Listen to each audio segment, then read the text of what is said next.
मेरा ये रहा कि पार्टी की एक सूत्रीय कार्यक्रम है, बड़े नाम, बड़े पैसे वाले या किसी रानी के पेट से जो राजा, गरीब आदमी जो मध्यम वर्ग के परिवार के लोग हैं, उन्हें चुनाव लड़ाने का काम राष्ट्रीय लोकदल नहीं करेगी। पहले ही दिन राष्ट्रीय अध्यक्ष जी से बैठ के बात हुई कि हमें चुनाव लड़ना है, तो उन्होंने कहा कि आप धरती से आवाज आनी चाहिए, आपको चुनाव लड़ाएंगे। 17 में हमारा टिकट काट दिया, कोई बात नहीं, हमने फिर समझौता किया। 2019 में चौधरी अजीत सिंह जी चौकी मुजफ्फरनगर में लड़े और हम उनके बहुत ज्यादा नजदीक रहे। जैन जी के साथ साथ चौधरी अजीत सिंह जी भी हमारे नजदीक रही। चौधरी साहब ने मुझे भरे मंच पे कहा कि अभिषेक को हम विधायक बनाएंगे इस बार। आज चौधरी अजीत सिंह हमारे बीच से चले गए। 2022 का चुनाव आया, 2022 में हमने समझौता किया कि पार्टी खड़ी होनी चाहिए। पार्टी खड़ी होगी तो हम लोग सब लोग बढ़ेंगे। और 2022 के बाद अभी उपचुनाव आया, उपचुनाव में भी सजाती है प्रत्याशी लड़ाने के बावजूद, और बाहर से उस प्रत्याशी को लाए जिसे जयंत चौधरी अजीत सिंह जी कभी चुनाव लड़ाना चाहते थे कि ये तो गुंडे माफिया ने चुनाव लड़ाएंगे। आज अभिषेक आपके सामने हो, लोग मुझे कह रहे हैं बागी। हाँ, मैं बागी हूँ। अगर मैं अपने हक की बात यहाँ नहीं करूंगा तो कहाँ करूंगा? मालूम मुझे आप चुनाव लड़ाएंगे तो मैं जाके कहीं मायावती से थोड़ी शिकायत करूंगा। 14 तारीख में बुला के कहते, 14 तारीख में कैंडिडेट घोषित करने से पहले बुला के अगर कहते कि अभिषेक आप देखो, सपा की मजबूरी है, झूठ बोलते गठबंधन की मजबूरी है और आपको चुनाव लड़ा पा रहे, आपको आगे देखेंगे, तो आपने टिकट कर दिया। एक आदमी की 20 साल की मेहनत को आपने ट्वीट पे करके आप उसकी हत्या करने की कोशिश की, राजनीतिक हत्या कर दी मेरे जैसे गरीब आदमी की। नमस्कार, स्वागत है आपका यूपी तक पर। मैं हूं कुमार अभिषेक। हम इस वक्त मुजफ्फरनगर के खतौली विधानसभा में हैं, जहां उपचुनाव हो रहा है और इस बार एक नाम बहुत चर्चा में है और वो नाम है अभिषेक चौधरी। अभिषेक चौधरी इसलिए क्योंकि आरएलडी और खास करके जयंत चौधरी के बेहद करीबी रहे। अभिषेक चौधरी को जब टिकट नहीं मिला तो इन्होंने रातों रात भाजपा का दामन थामा। क्या ये एक नीजर्क रिएक्शन था? क्या ये गुस्सा था या सचमुच ये बीजेपी आकर के खुश हैं? तो हम इस वक्त खतौली में सीधे उनसे बात करते हैं। स्वागत है आपका अभिषेक जी। धन्यवाद अभिषेक जी। ये बताइए कि इसको नीजर्क रिएक्शन माना जाए कि अचानक से आपको जब टिकट नहीं मिला तो आप इतने गुस्से में आए कि आपने सीधा लखनऊ का रुख किया और जाकर के ज्वाइन कर लिया? देखिए, राष्ट्रीय लोकदल में हम 2015 में जुड़े और 2013 के खराब माहौल के बाद हमने पार्टी को खड़ा करने का काम किया और पहले ही दिन राष्ट्रीय अध्यक्ष जी से बैठ के बात हुई कि हमें चुनाव लड़ना है, तो उन्होंने कहा कि आप धरती से आवाज आनी चाहिए, आपको चुनाव लड़ाएंगे। 17 में हमारा टिकट काट दिया, कोई बात नहीं, हमने फिर समझौता किया। 2019 में चौधरी अजीत सिंह जी चौकी मुजफ्फरनगर में लड़े और हम उनके बहुत ज्यादा नजदीक रहे। जैन जी के साथ साथ चौधरी अजीत सिंह जी भी हमारे नजदीक रही। चौधरी साहब ने मुझे भरे मंच पे कहा कि अभिषेक को हम विधायक बनाएंगे इस बार। आज चौधरी अजीत सिंह हमारे बीच से चले गए। 2022 का चुनाव आया, 2022 में हमने समझौता किया कि पार्टी खड़ी होनी चाहिए। पार्टी खड़ी होगी तो हम लोग सब लोग बढ़ेंगे। और 2022 के बाद अभी उपचुनाव आया, उपचुनाव में भी सजाती है प्रत्याशी लड़ाने के बावजूद, और बाहर से उस प्रत्याशी को लाए जिसे जयंत चौधरी अजीत सिंह जी कभी चुनाव लड़ाना चाहते थे कि ये तो गुंडे माफिया ने चुनाव लड़ाएंगे। उस मेरा टिकट काट के इसलिए मुझे अंतरात्मा की आवाज पे कि 3 बार मेरे जैसे गरीब कार्यकर्ता का मध्यम वर्ग परिवार का आदमी टिकट काट दिया, तो इसका मतलब ही मुझे कभी जीवन में चुनाव लड़ाएंगे, इसलिए मुझे भारतीय जनता पार्टी का रुख करना पड़ा। तो भारतीय बीजेपी आना आपकी मजबूरी रही? हम समझौता करना पड़ा है, चूंकि राष्ट्रीय लोकदल का आप पिछले बार देखेंगे कि वर्तमान राष्ट्रीय अध्यक्ष जी जो चुनाव जिन लोगों को लड़ाना चाहते हैं, या तो पूर्व सांसद के परिवार से हो, सांसद के परिवार बेटा हो, परिवारजन हो, या फिर बहुत बड़ा बाहुबली हो। क्यों? अब देख लीजिए, यहाँ पे जो इन्होंने चुनाव लड़ाए हैं, जो राष्ट्रीय लोकदल चुनाव लड़ाए हैं वर्तमान में 2022 में, जहाँ से लड़े हैं जो, वो राजपाल सैनी, उसको लाए बसपा से सांसद रहे, वो सपा से रहे, वो आगे आप लड़े हैं आपके लोकदल से। बराबर की सीट में जाएंगे तो अनिल कुमार 2 बार सपा से विधायक रहे, 2 बार बसपा से विधायक रहे, उनको पुरगा जी लड़ाया। उनके बराबर अनिल कुमार जो पंकज चुनाव लड़े, उनके पिताजी सांसद रहे, उनके बेटे आज विधायक हैं। पूरे शहर में आपने जो चुनाव लड़ाया लोकदल से, वो चित्तरंजन स्वरूप के बेटे हैं। तो जो भी राष्ट्रीय लोकदल जिन लोगों को, आप बागपत चले जाइए, बागपत में वहां पे हमारे जैसा कपिल चौधरी मेहनत कर रहा था, वहां पे लड़ाया नवाब कौकब हमीद साहब के बेटे को। आप जाइए जेवर जाएंगे तो जेवर में जब चुनाव लड़ाने का नंबर आया तो वहां पे जो आदमी मेहनत कर रहे थे उन्हें टिकट न देके अवतार सिंह बढ़ाना जैसे बड़े चेहरों को चुनाव लड़ाना चाहा। तो मेरा ये रहा कि पार्टी की एक सूत्रीय कार्यक्रम है, बड़े नाम, बड़े पैसे वाले या किसी रानी के पेट से जो राजा, गरीब आदमी जो मध्यम वर्ग के परिवार के लोग हैं, उन्हें चुनाव लड़ाने का काम राष्ट्रीय लोकदल नहीं करेगी। तो ऐसा क्यों है, जबकि इस बार तो वो बिल्कुल जमीन पर उतर गए हैं?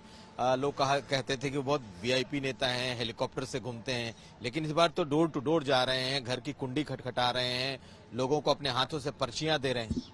देखिए, इससे कुछ होने वाला नहीं है। और राष्ट्रीय अध्यक्ष जी यहाँ पे डोर टू डोर घूम रहे हैं, पहले से भी घूमते हैं। वो तो इस बार गठबंधन के साथ थे तो इसलिए हो गया है मामला। पर खतौली की विधानसभा, चूंकि हम लोग जनता से जुड़े हुए हैं, 359 बूथ है यहाँ पर, 134 गांव है, हम लगातार जनता के बीच में रहते हैं। भारी प्रत्याशी को यहाँ लोग एक्सेप्ट नहीं करेंगे। इससे पिछले चुनाव में भी करतार सिंह मढ़ाना मात्र 32,000 वोट लेकर चुनाव हार के गए हैं। तो भारी प्रत्याशी है, बहुत अच्छी मामला नहीं है। ये प्रत्याशी 10 गांव नहीं बता सकते, 134 गांव में जो लोग हैं, तो प्रत्याशी को कहीं से कहीं तक भी यहाँ चुनाव नहीं जीत पाएंगे। तो आप बार बार बाहुबली कह रहे हैं, बाहरी प्रत्याशी कह रहे हैं, आपके पार्टी के ही तो थे।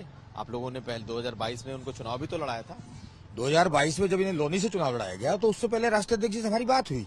हमने कहा जी मदन भैया को चुनाव नहीं, इन लोगों को चुनाव नहीं लड़ाएंगे, अब ये तो बदमाश है। आप मैनिफेस्टो पर पढ़िए राष्ट्रीय लोकदल का, राष्ट्रीय अध्यक्ष जी का जो हमारा कि किसी गुंडे बदमाश को, माफिया को हम चुनाव नहीं लड़ाएंगे। और एंड टाइम पे पार्टी विचारों से भटक गई कि आपने 2022 में बाहर से आयात किए गए, चाहे वो ये हो या दूसरे अवतार सिंह मढ़ाना हो, लोकल कार्यकर्ताओं को किसी को चुनाव लड़ाया गया। अभिषेक जी, तो आपने एक बात कही कि मजबूरी में आपको बीजेपी का दामन थामना पड़ा।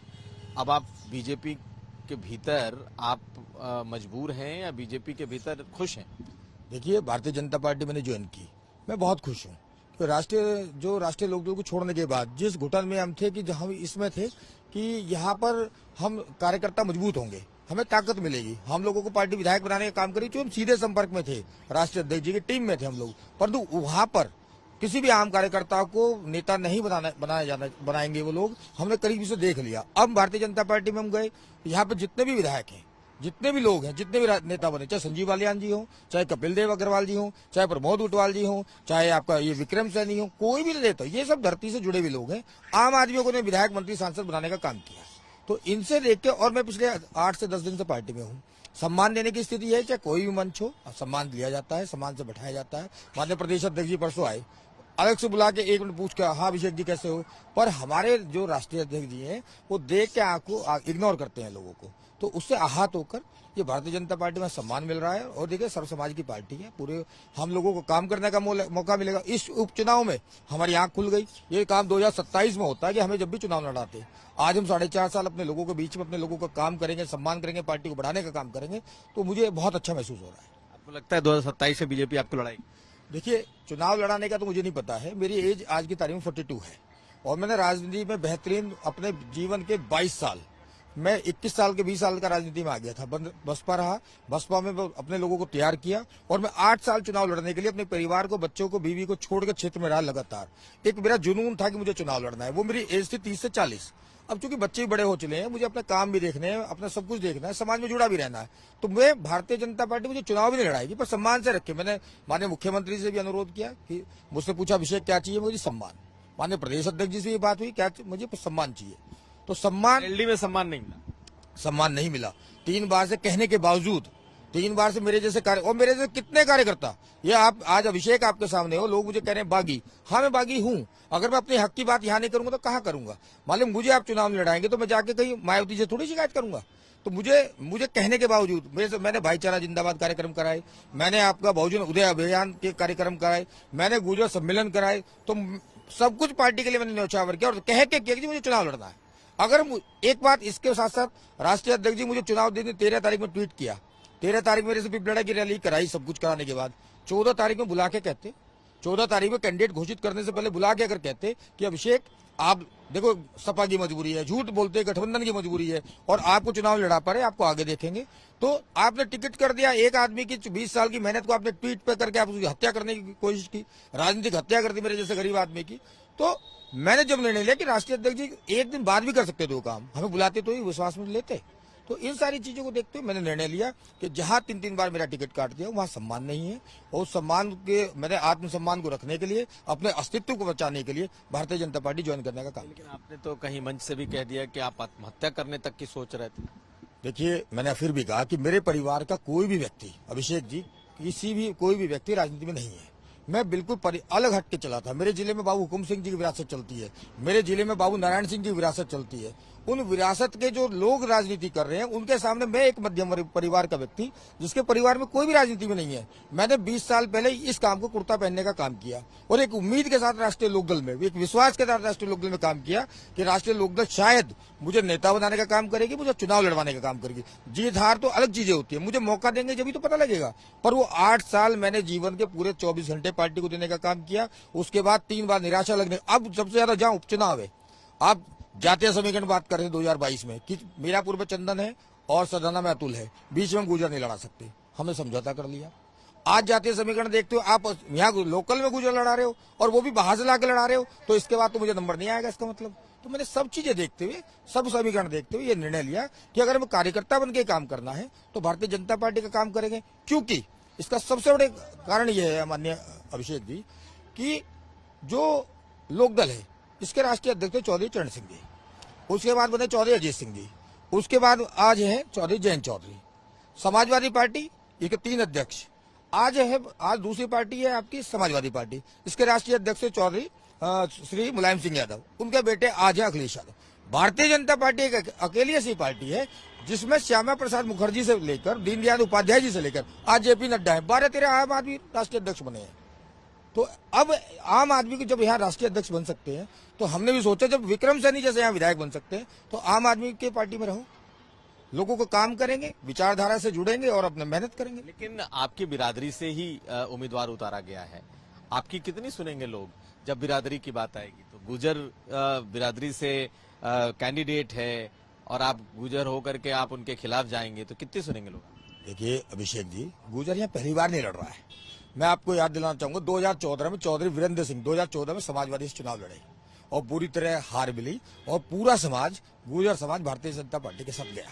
2017 में मेरे ही समाज के मेरे सम्मानित साथी चौधरी चंदन सिंह चौहान चुनाव लड़े, मात्र 65,000 वोट लेके वो भारतीय जनता पार्टी के चुनाव से 31,000 वोट लेके हारे। बूथ वाइज आंकड़ा लेंगे तो बहुत कम वोटें गुजर समाज की भाई उनको मिली, चंदन भाई को। उसके बाद 2019 में चुनाव हुआ, हमने चौधरी अजीत सिंह के लिए पूरे दिल से मेहनत की, पूरा प्रयास किया, पर हम वोट नहीं ला पाए।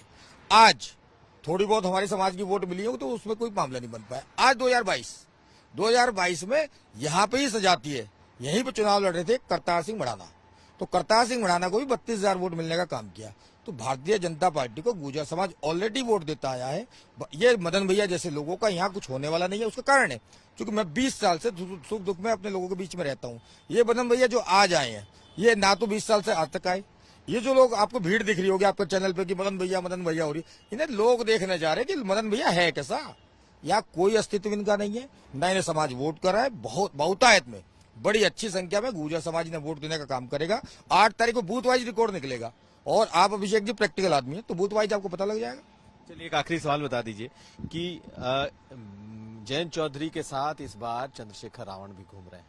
दलित वोट, जाट वोट, जो एक समीकरण है गठबंधन का, महागठबंधन का, वो इस बार साफ साफ दिख रहा है कि सामने चंद्रशेखर दिखाई दे रहे हैं, जयंत दिखाई दे रहे हैं, अखिलेश तो है ही हैं। तो इसका इम्पैक्ट क्या है? ये 3,12,440 वोट विधानसभा के अंदर है, हर उंगली की मेरी उंगलियों पर है। मैंने प्रैक्टिकल काम किया है, 359 बूथ पे मैं गया हूँ। अब ज्यादा बारीकी में जाते हुए मैं दूसरी बात कहना चाहूंगा, चंद्रशेखर जी आज यहाँ चुनाव लड़ा रहे हैं। इससे पहले जो चुनाव था 2022 का, उनका प्रत्याशी आजाद समाज पार्टी का प्रत्याशी यहाँ चुनाव लड़ा था अभिषेक जी, और मात्र 823 वोट, अभी नेट सर्च कर लीजिए, आजाद समाज पार्टी को 823 वोट मिली थी। तो प्रत्याशी जब भी उनका था, चंद्रशेखर जी भी यहाँ थे। एक प्लांट सभा कराई गई जो नीले झंडे लगाए गए। मुजफ्फरनगर का दलित समाज के लोगों पे ट्रैक्टर ट्रॉली इतनी ज्यादा नहीं है, जो आप उस प्रोग्राम को देखेंगे तो ट्रैक्टर ट्रॉली पर नीले झंडे लगा के लाई गई। प्लांट किया गया था, एक मैसेज देने का प्रयास किया गया था। परंतु दलित समाज यहाँ का जागरूक है।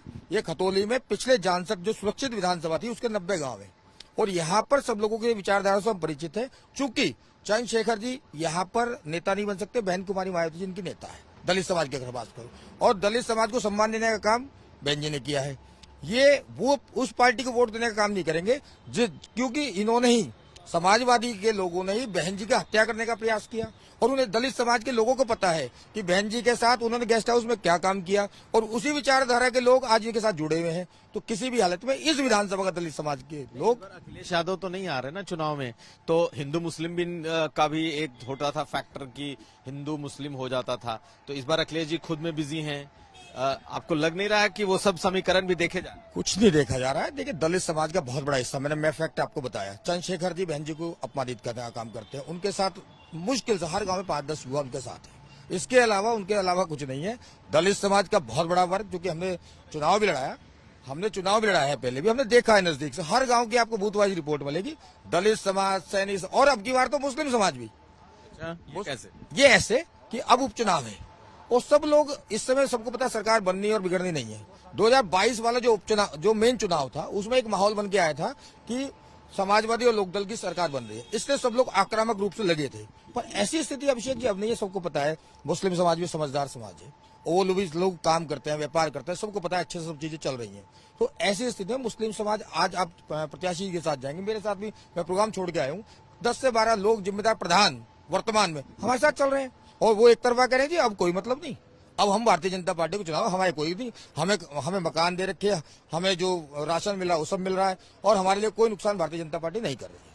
तो आप देखिएगा, चुनाव के एक तरफा चुनाव है, बहुत अच्छा चुनाव है और चुनाव भारी बहुमत से राजकुमारी जी तीसरी बार ये तो जीत के हैट्रिक बनाएंगे और जो भारी प्रत्याशी यहाँ आया है वो यहाँ पे हार की हैट्रिक बनाएगा। और मदन भैया, जिसे मदन भैया बोलते हैं, मदन भैया रहेंगे खेकड़ा वाले ही और यहाँ पे आने वाले आपके भाई होंगे अभिषेक भैया। तो अभिषेक भैया की जीत निश्चित है। बहुत शुक्रिया आपका यूपी तक से बात करने। शुक्रिया। तो हमारे साथ थे अभिषेक चौधरी। इस बार के ये वो नाम जो कि लगातार चर्चा में हैं, क्योंकि इस बार जब आखिर में उनका टिकट काटा आरएलडी में तो उन्होंने रातों रात भाजपा का दामन थामा था। मुजफ्फरनगर में कुमार अभिषेक।